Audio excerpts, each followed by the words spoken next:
Maliliit lang to. Parang ganito lang kataas no. Ganyan. Ayan, tingnan nyo na. Iba na munga na. Iba, kininakaw na. Yan, from Dumangas, from Iloilo. Yan, agabi. Takwa yan, sarap. Yan, masaba natin, yung mahirap dito, tayo ang nagbungkal, tayo ang nagpasan, tayo ang nagtanim, nag-aruga. Maya-maya, nanakaw na. Patragis, no? Yan. Dami nito. Wow. Ito, papaya. Ganda. Nilinisan natin kasi paulan na. Ito. Ito saba din yan. Ito saba.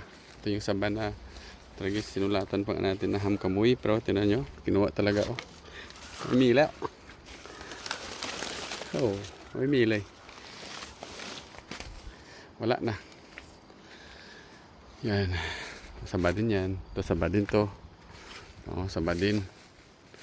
Ito tayo banana na to. Pero ina-updan ta sa puno ka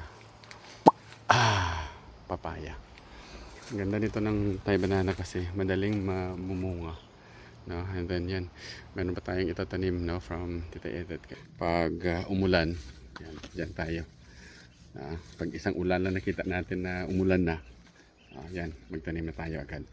Para by February o March, meron na tayong aanihin.